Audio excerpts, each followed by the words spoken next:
Pokémon is the highest grossing media franchise in history. Think about that for a moment. You could combine Marvel and Harry Potter and still Pokémon would blow them out of the water in terms of popularity and money earned.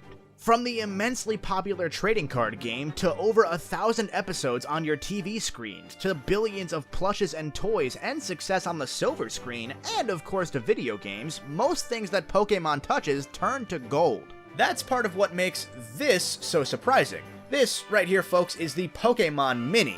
By far the smallest screen that Pikachu has ever been on, and arguably the single smallest video game system that's ever been produced. This little device hit store shelves in 2001, at the tail end of the Pokèmania that had swept across the globe, and only 6 months after the Game Boy Advance had released. But yet, after just a year, with only 10 games produced, this system was dropped and then completely forgotten. How did the single biggest craze in entertainment history completely miss the mark? How was a Pokémon console the single worst performing console that Nintendo has ever produced? And are any of this system's games even worth remembering? On today's episode of The Golden Bolt, join me as we dive into the least successful system that Nintendo has ever produced.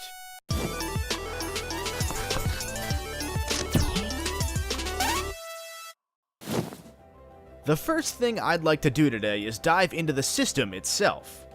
Just give me 1 second to clear off my desk. There we go.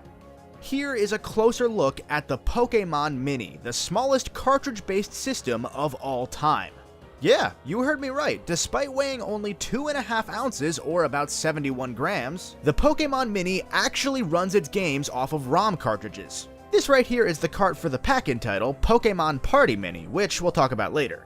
Now, although the system is cart-based, the games only save directly onto the system itself rather than storing data on any cartridge. The Pokémon Mini's onboard storage can only hold up to 6 game saves though, which means that if you own all 10 of the Pokémon Mini's games, you've got to decide which saves are worth, well, saving. Those 10 games were made by only 3 developers. There's Jupiter, who's best known for making most of the Picross games and Pokémon Pinball, as well as being a secondary developer on The World Ends With You and the Game Boy Camera of all things. Denusha, a studio that pretty much only developed games for the Pokémon Mini and nothing else. And of course Nintendo itself, although it only made a single game for the system. Game Freak, on the other hand, was nowhere to be seen. The handheld runs on a single AAA battery, but it's advertised to milk that battery for up to 60 hours. That might not sound impressive. After all, the system's only got a monochrome screen that's 96 pixels wide by 64 pixels tall. For reference, that's the size of a Switch cartridge. The system's limited size also means that the music is pretty grating on the ears. So throughout this video, you'll mostly be hearing traditional Pokémon music.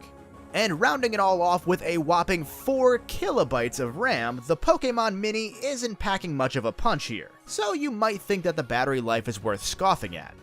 Don't do that just yet, because this system's other features were far ahead of its time. On top of a pretty strong rumble feature, the Pokémon Mini has a motion sensor, an internal clock which is used in several games, and an infrared sensor that can be used for local wireless multiplayer. And just for reference, this thing can do all of this while only being about the same size as a Game Boy's cartridge. Thanks to its small stature, the Pokémon Mini is designed to be played with one hand like so. The D-pad, for what it is, actually feels pretty comfortable, and moving your thumb back to the A and B buttons doesn't feel too out of place. It certainly wouldn't do well under pressure in a higher octane game though. There's also a C button on the right-hand side of the system meant to be pressed with your index finger as if it was an R button. My hand naturally positioned itself right near the C button anyway, so it all feels pretty comfortable to hold and play, minus the tiny screen of course. Alright, if we turn the system on, you'll notice that as you can see by the text, my Mini is a Japanese model. But interestingly enough, this system is not region locked. If I had a North American or a European cart, it would run just fine on this model here. The system retailed for only $40 once it hit store shelves, first coming to the US in November 2001, then a month later in Japan, and finally in March 2002 for you European Poke fans. And the Pokemon Mini has 3 different color variants. There's my model, which is Wooper Blue, there's Smoochum Purple, although it's closer to pink, but whatever, and Chikorita Green is the third one rounding it out. Originally, games cost about $20, and the Pokemon Mini was positioned more as a toy than a proper game system, meaning that when you stacked the Pokemon Mini up next to the Game Boy Advance, which, again, released 6 months before this system, yeah, this thing just never had a chance. In fact, my Pokemon Mini's box contained an advertisement for the Game Boy Advance's e-reader device. That's how late to the party the Pokemon Mini was. Thanks to its afterthought marketing, and its afterthought release window for that matter, the Pokemon Mini is almost certainly the worst selling system that Nintendo has ever had. And although we don't have any firm numbers, I would go as far to say that it's easily one of the worst selling game systems, period.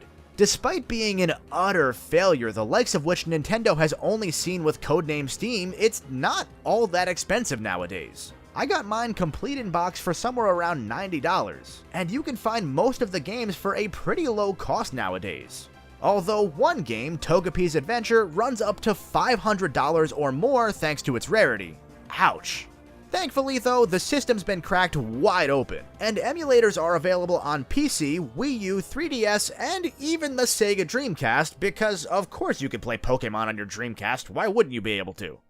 With such a small system, what were the games even like? Obviously, the Pokemon Mini never had a proper mainline Pokemon title. Frankly, it wouldn't have been able to handle one. Instead, most of the Mini's games are, minigames, which helps explain the original $20 price tag that these games carried. Only 4 games were released for the Pokemon Mini at launch, first in North America in November 2001, and then a month later in Japan. These 4 games were the only games that ever saw a US release. I'm guessing that just within that short month, the writing was already on the wall that the Mini was a bust stateside. The first game we'll look at today is the pack-in title that came with the system in every region, Pokemon Party Mini, which is a quick collection of 6 mini-games that are very loosely connected to Pokemon. The noteworthy draw about Pokemon Party is that it's the game that best uses all of the system's built-in features, hence why it's the pack-in. For example, the first minigame, Rocket Start, is your run-of-the-mill quick draw kind of game starring Pikachu. All you have to do is press the A button as soon as the system vibrates and hope you're faster than the surprisingly quick computer opponent. Another minigame called Boxing Frenzy utilizes vibration as a way to tell you when to shake the system itself. At the first bell of this boxing match, you gotta shake the Pokemon Mini as many times as you can to simulate Hitmonchan's lightning-fast punches. But once you feel the system vibrate again, stop shaking it immediately to block Machop's counterattacks. Rinse and repeat for about 30 seconds and this game is done. Even this early on, I started noticing that the Pokemini's motion sensor is surprisingly competent, especially for a $40 system. Don't be afraid of any little motion setting it off, you've really gotta shake the Mini for it to register. And this brings me to Pokemon Party's third minigame, Dance Delight. Man, Just Dance really is playable on every system, wow. This simple rhythm game was far easier to play via emulator than on actual hardware for me thanks to that shaking. As a dancing Bellossom, you're simply matching the movements of your backup dancers either with the D-pad or by shaking the system if they jump. As long as you perform the right move and do so before the system vibrates on the next beat of the song, the game will keep going and your score will keep rising. Naturally, the game speeds up the beat every so often as a way to ramp up the challenge, which makes shaking the entire system a little bit problematic at a certain point. It's kind of hard to see what move you're supposed to do next when you're also using the system as a maraca. At least on the Pokemini emulator, I could map that shaking to a button so that I didn't have to throw my computer around. Anyway, rounding out the field of unique gimmicks is Speedy Fakeout, a dodgeball minigame that's only playable with 2 players using the Pokemon Mini's IR sensor. I obviously wasn't able to grab any footage of this game, so the tutorial footage will just have to do here. If you thought finding a friend with a link cable made trading rough back in the Game Boy days, imagine having to find another person that even had a Pokemon Mini. Good luck. Technically, every game in Pokemon Party also has multiplayer functionality through the game's Battlefield mode. Somehow, up to 6 players can battle it out in any minigame to see who has the highest score. Now, this really wouldn't be true multiplayer as much as 6 people huddled in a circle each playing the minigame alone, but since we're all on our phones constantly nowadays, I would like to think that Pokemon Party was ahead of its time. The other 2 minigames, Baseline Judge and Ricochet Dribble, don't use any unique gimmicks, they're just kinda here. In the former, you're just pressing A or B to help Slowking determine whether the ball landed out of or in play, respectively, and in the latter, you're just moving Chansey around to kick a soccer ball towards the finish line. Thrilling. And that's all that Pokemon Party Mini has to offer, unless you count Celebi's clock as a minigame. It's a clock, so I don't, but if for whatever reason you wanted to use the Pokemon Mini's internal clock to set a stopwatch or as an alarm clock, go nuts. Next, let's look at Pokemon Pinball Mini, which despite the name, and despite being developed by Jupiter, the developer of every Pokemon pinball game, is not really a pinball game. You're just using a Pokemon skull as a bumper to smack Pokeballs into each pocket so that you can clear each of the game's 90 levels within a set time limit. While you start off with just Diglett, as you beat levels in quest mode, you'll soon encounter a handful of capture levels, allowing you to add Pikachu, Wobbuffet, Clefairy, and Poliwag to your concussed collection. Each Pokemon has a slightly different effect on the ball when used. For example, Wobbuffet's bumper is slower but more powerful, Poliwag is quicker but weaker, and Clefairy uses Psychic to let you control the ball's direction with the D-pad. Sadly, Clefairy's not usable in every level once unlocked because the developers must have felt that it would be unfair to let you have fun. Instead, you've just got to keep on trying with some levels over and over again, hoping that this time maybe the ball will go where you want it to. To the game's credit, these levels do expand a little bit over time, bringing in new gimmicks like Pichus that will grab and relaunch the ball, breakable blocks, and Dittos that will kill all of the ball's momentum. But it really doesn't do much to make the game interesting since in the quest mode, you've got to unlock levels one by one. If you run into one troubling level, you're just not going to be able to do anything else. The Time Attack and Score Attack modes have 10 levels each, all unlocked from the start, but these won't take that long to get through, leading you right back to suffering in the main quest. Thanks to the often strict time limits and the pretty much total lack of control outside of those Clefairy levels, Pinball Mini is easily the worst game on the system in my opinion. The third of the Pokemini's launch games is Pokemon Zany Cards, another minigame collection, although this time all 4 minigames are based on simple games of cards. There's a single-player only spin on Solitaire, a multiplayer only Game of War, and 2 game modes that you can play with 1 to 5 players. Wild Match is a variation on poker, a Pokémon if you will. Every player is given 5 cards, and then 4 more cards are laid out in the center of the screen. Players then take their turns in a circle, either matching cards to the middle pile, or making larger Pokemon-specific combinations. Some of these combinations include the evolutionary lines for the Johto starters, the trio of Chikorita, Cyndaquil, and Totodile, the legendary birds or dogs and their respective trio master, or some weird ones, like matching Tyrogue and Pikachu to make the combo known as Someday.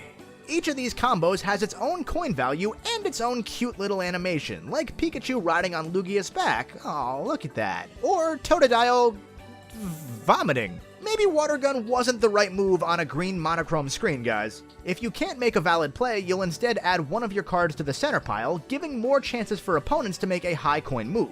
When one player runs out of cards, the round will end and tally up each player's score, and after 2 rounds, whoever has the most coins wins. The fourth and final mode is just straight up Uno. Here, Pikachu and Ditto cards will let you change the current suit on the table, Meowth is a stackable draw 2 card, Jigglypuff is a skip turn, Wobbuffet and Snorlax will reverse the direction the game's going in, and Gengar is a draw 3. Both of these last 2 modes feature a light sort of story progression if played alone, pitting you against 2 characters from the Pokemon anime such as Jesse and James, Misty and Brock, Gary and Ricky, no, not Richie, Ricky, or Giovanni and Mewtwo. That's right, even the ultimate Pokemon has some time to play Uno. Why was I born? Jesus, Mewtwo, are you alright, buddy? Altogether, I think Zany Cards is a cute, charming little game, probably my second favorite of the system's collection, and it's a game that's not all that challenging despite the random nature of the cards. It's pretty easy to take an insurmountable lead in round 1, but even if one of the computer opponents racks up a ton of points, there's usually a chance for you to come back through some skilled play. I'm gonna lump the final launch title in with its sequel because they may as well be one big game. The Pokemon Mini is home to 2 Pokemon puzzle collections, Volume 1 which released worldwide at launch, and Volume 2 which came out exclusively in Japan in April 2002. Yet again, here's another minigame collection. I'm noticing a theme here. As an interesting side note, Volume 2 was rated for a North American release, but it never did come out. Both games contain 80 puzzles split into 4 different game modes of 20 levels each. Every puzzle is based around a different Pokemon, and beating a puzzle catches that Pokemon, adding it to this game's mini-dex. Now, there is a little bit of mini-dex overlap between Volumes 1 and 2, but when you've only got 160 puzzles and 251 Pokemon available at the time, that was probably inevitable. That's not the only place that these games overlap though, as both volumes feature the same motion puzzle and shadow puzzle modes, albeit with different Pokemon featured in each. Motion puzzle is your classic sliding tile game, where you're reorganizing and unscrambling a Pokemon image, except it's not as much an image as it is an animation. These are pretty easy at first, but by the end of it the animations are so erratic and some tiles may only have a single squiggly line for a single frame, it just gets frustrating. When Shuckle is popping in and out of all of his holes, you'll start to understand why ain't nobody fuckle with Shuckle. What did I just say? Shadow puzzles are a lot more fun for me. Here, a Pokemon will be boiled down to its simplest shape, and that shape will then be broken up into several pieces. You've just got to put them back together in the correct order. They missed a huge opportunity by not including Execute as one of these puzzles for the Humpty Dumpty reference. From here, the two games split off to varied degrees of success. Volume 1's third puzzle type is Rescue Mission, which is a rather basic block puzzle. Move all the blocks out of the way so that you can move your Pokemon one step, and then rinse and repeat until you can get that Pokemon to the exit. It's alright, but I personally think it's more of a nuisance than anything. Since there are only a few pieces on the map thanks to the system's tiny screen size, it's just a constant shuffle back and forth between pieces, moving them each space by space. Even when it's a challenging puzzle, I really can't be bothered thanks to the tedium. The fourth and final of Volume 1's puzzle sets, Power On, is only unlocked once you've beaten 30 levels across the other 3 modes. Sadly, this mode just sucks, and it was not at all worth the time I put into unlocking it. It's another tile puzzle, but this time it's also one of those circuit connector puzzles that you've seen in a million games by now. In this case, it's double the suck, because you've got to connect 2 circuits from the Pikachu on the right side to the blacked out image of the Pokemon on the left. Ew. Volume 2's other modes thankfully fare a lot better. First up, or I guess third up, is Pickup Puzzle, where you'll be tasked with making a single path through every Pokeball without backtracking. You can cross over a previous line you've made in the path if there's a Pokeball directly across from you, but you can't pick up the same Pokeball twice. I actually enjoy this one quite a bit. It's simple enough to work with the system's limited power, while also having enough room to really go nuts with the puzzle design in the later levels. And somehow it still finds a way to straddle that tightrope of challenging but not frustrating. Out of every puzzle type across both games, I would say it's one of my 2 favorites, the other being the next one, Stretch Puzzle. This one is kind of a Picross-esque mode, which is again fitting since Jupiter worked on both puzzle collections and a few Picross games. Since Picross is a guilty pleasure of mine, I'm all for it. Here you'll be stretching individually numbered boxes either up, down, left, or right in order to fill every space on the grid. That might mean that you're pulling a 4-block 3 spaces to the right and then also 1 space down, or pulling a 2-block 1 up and 1 to the left. It's a simple little mind puzzle that just hits all the right spots in my brain. Was it worth completing a bunch more shadow and motion puzzles? Probably not, but I had fun anyway. I can't say I'd recommend either of these, but if I had to choose just one, Volume 2 wins by a mile. Next up has got to be the most surprising game in the Pokeminis library, Tetris. This game really is on everything, huh?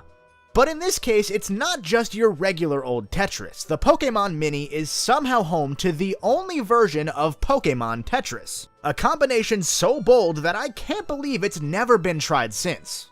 Hitting store shelves in March of 2002, Pokemon Tetris, also known as Pokemon Shock Tetris in Japan, is the only Pokemini game that was actually developed by Nintendo proper.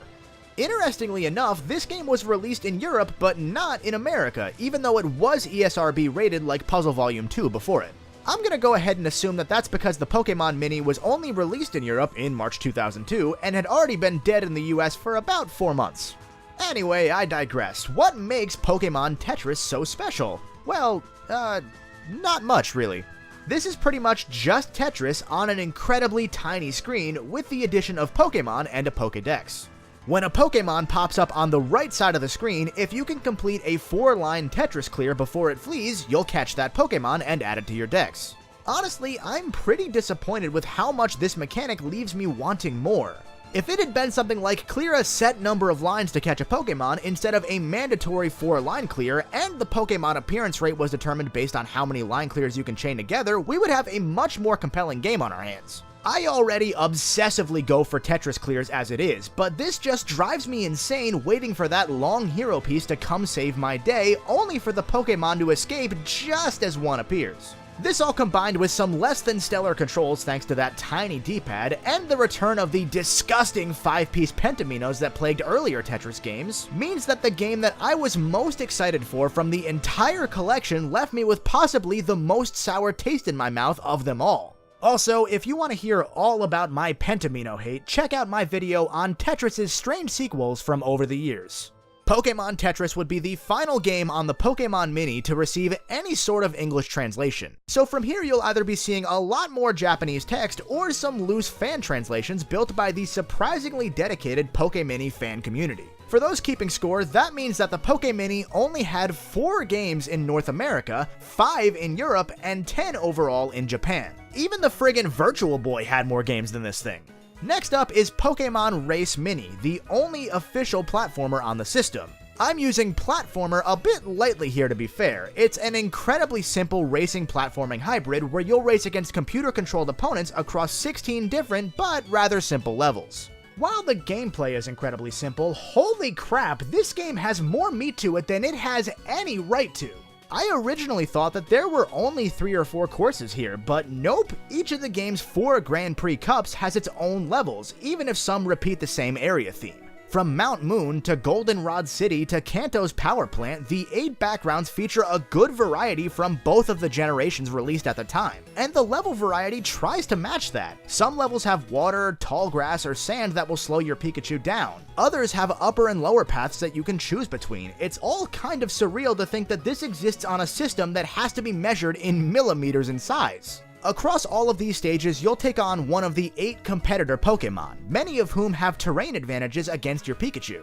For those water levels, you'll face Wooper, while for levels with tighter corridors, you may take on a Pichu or a Diglett. It's an added level of challenge that actually forced me to put my game face on at all times, especially in those harder cups. To compensate for the tiny levels, which maybe clock in at 30 seconds, each race is 3 laps. And to help even the odds against the opponent's terrain advantages even more, Pikachu's got a Volt Tackle sort of move that recharges every lap, allowing you to jolt straight forward.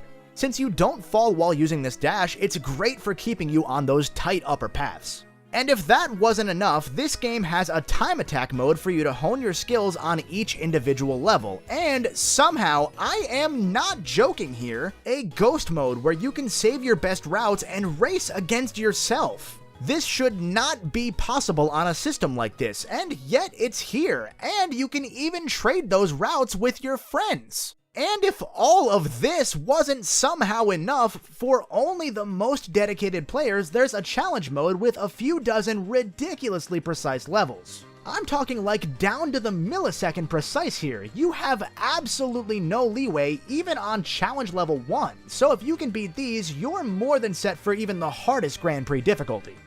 For me personally, these were outright impossible, even on a keyboard. I have no idea how you'd be expected to be this precise on a microscopic system. With just how much content is packed into this thing, Pokémon Race Mini might just be the most impressive game on the entire platform. The only tweak that I can think of that I would have really liked to see is a mode that includes the other 7 racers as playable characters so that you could play with each of their unique abilities. If that was somehow included on top of everything else, I'd have probably lost my mind. Oh, there's my Celebi clock alarm. That means it's time for yet another minigame collection. Thankfully, this is the last one this time, I promise. Pichu Bros Mini hit Japanese store shelves in August 2002, and on top of the returning clock features, it also features another handful of bite-sized games for you to enjoy for about 3 minutes. First up is a Pichu version of that minigame that appears on Google Chrome when you're offline, except this time you're on a skateboard. Since this one was entirely in Japanese for me, it took me a little while to figure out that I had to shake the system for Pichu to hit a ramp successfully. You can't possibly imagine how bad I felt watching Pichu wipe out in slow motion and then cry for several minutes straight. The second minigame here is a super simple timing one starring a Magby that's guiding itself onto a bullseye in a makeshift hot air balloon. All you have to do here is count down from 10 to 0 in your head while matching the countdown timer for the first few seconds that it's on screen, and then press A when you think you're at 0 and hope that you didn't just drown a baby fire type. If you succeed, you've got 2 more challenging rounds to bump up your high score. If you fail, Magby is dead. Good job. Third up is a minigame where you just press the C button and Hoppip floats higher and higher into the air. I don't know why this is a thing. Moving on. After that is another timing-based minigame where you shake the system as soon as a fruit lands in front of a Teddiursa to get him to eat said fruit. Again, there's just nothing to write home about here, other than that the fruit seem to be actual fruit from our real world instead of the weird Pokemon universe fruit like oranberries and what have you. Then again, in the Pokemon universe, jelly donuts look really weird, so who knows what's real anymore. Nothing beats a jelly-filled donut. Huh? Moving along, there's this whack-a-mole game where Smoochum is forcibly kissing Diglets, nothing to see here, and last up is Cubone Catch, where 2 orphans throw their parents' bones at one another for fun. Man, this game took a dark turn on those last 2.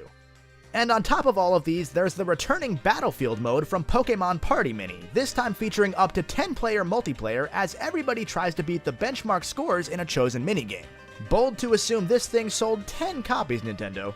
It's mind-blowing that this thing could house 10-person multiplayer games when it would take years and even a whole new console generation for many games to catch up.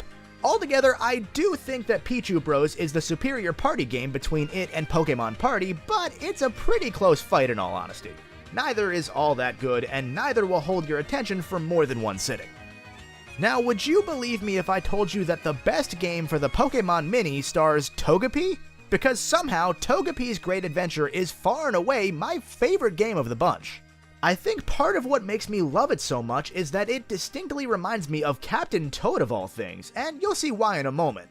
Togepis' Great Adventure is far closer to Togepis' Comedy of Errors. This story, despite using no words, is so stupid that I can't help but laugh at the idea behind it all. Togepis just wandering the forest one day, minding his own business, when suddenly a Fearow scoops him up and drops him at the top of this ominous tower. Our little hero happens to see some stairs down to the floor below, and while walking towards them, he fucking trips and starts rolling down the tower. This is where you take control of Togepi as he rolls uncontrollably down these perilous floors to the bottom of the tower. This entire game is an accident. I love it. Every floor of the tower has 1 or more tiny levels to it, and when I say tiny, I mean that some of these are a couple seconds long tops. That, of course, doesn't stop these levels from being challenging sometimes. Some levels feature icy floors, bottomless pits, breakable floors that turn into bottomless pits, enemy ball-shaped Pokemon that will try to ram you off the edge like the bullies from Mario 64, and so on. Later on, there are even more fun little gimmicks, like a Pichu that lights up the room every few seconds with its electricity, only to fall asleep and drape the room in darkness once more. None of these gimmicks overstay their welcome. In fact, I would have loved to see more of them in the tower's 20 floors. But sadly, as quickly as it comes, within 20 or so minutes you'll have taken down a giant Charizard boss, and you'll have successfully guided Togepi out of the tower, ready to roam the forest once more. Until that Fearow picks him right back up and drops him into an even bigger second tower that has 80 floors. This absolutely blew me away. After seeing what every other game thus far had to offer in maybe 20 minutes, I thought that this first tower would be the entire game. Instead, this second tower, called the Tower of Ordeal, adds longer, more difficult levels that use these very gimmicks so much more, just like I wanted. The Tower of Ordeal sprinkles in some new ideas as well, including numbered switches and more complex puzzles, tiles that speed Togepi up, craters that trap Togepi until you shake the Pokemon Mini to free it, and many more. And even when you've tackled this behemoth of a tower, there's a third tower with 99 more levels on top of that. None of this would matter if the gameplay wasn't fun though, and thanks to its bite-sized nature, no level hangs on for too long here. Moreover, thanks to the surprisingly competent controls, what could have easily been an incredibly frustrating time dealing with finicky momentum is instead an absolute joy to play. I'd love to see this game touched up and tossed onto a more proper console, because Togepis' Great Adventure is a gem. Last but not least is Pokemon Breeder Mini, which released in December 2002, exactly a year to the day after the system launched in Japan. This one would have been outright impossible for me to play without the fan translation patch, so kudos to the team at PokemonMini.net for their efforts here, and for that matter, for all of their efforts in preserving the memory of this forgotten system. Seriously, special thanks to them for all of what they've done with this system. From creating backlit screen mods to making dozens of homebrew games and ROM hacks, this little community brought the Pokemini to life far more than Nintendo did. And those ROM hacks and homebrew games are seriously something, let me tell you, but that may be a story for another day. Notably, Breeder Mini is the only game on the Pokemon Mini to feature Hoenn Pokemon, as Ruby and Sapphire had only hit Japanese store shelves a month prior. This game is likely the most complex Tamagotchi clone that I have ever seen, allowing you to raise a Trico, Torchic, or Mudkip all the way from its egg state. The game opens up with Hoenn's Professor Birch calling you and telling you that he's got these eggs, but since he's busy he tries to pawn one off to you and wishes you luck. Just do it and see what happens. Man, that doesn't leave me feeling too confident. Once the egg with your chosen starter hatches, you'll feed it, play with it, and train it in 4 different stats over time, while manipulating the game's menus through a little cursor and contextual heads-up display. The 4 stats you'll be working on here are Love, Strength, Intelligence, and Beauty, not dissimilar from the 5 contest stats from Ruby, Sapphire, and Emerald. Naturally, these are all raised in different ways. For example, brushing Trico might boost his Love stat, while taking him outside to climb these stairs will raise his Strength. Well, if he gets to the top at least. As Togepis showed us, stairs are hard. An awesome touch in this game is that your backyard will totally change based on the Pokemon you choose. While Trico's got a tree he can climb, with Mudkip you straight up flood your entire yard. I really hope your parents agreed to that one. As your Pokemon grows, it'll be able to progress deeper into its challenge toy outside. For Trico, this is about climbing higher and higher into its tree, while for Mudkip it's all about diving further down into a deep pool, and Torchic tries to fly as far as he can without landing. Now this won't increase your Pokemon stats by itself. Instead, as it hits milestones, the Pokemon will bring back new toys for you to use inside. We'll talk about those toys in a moment though. First, what's up with Trico? It looks like he's all out of energy, meaning that our little Babymon is tired. This is the most tedious part of the game. Once a Pokemon's energy runs out, it'll refuse to do anything until it's rested.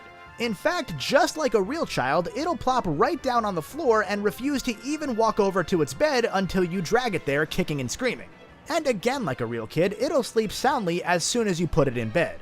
From here, you can put the game down for a while and come back later. Or, do what everybody actually does and jump the internal clock ahead by several hours in the main menu so that your Pokemon's energy is back.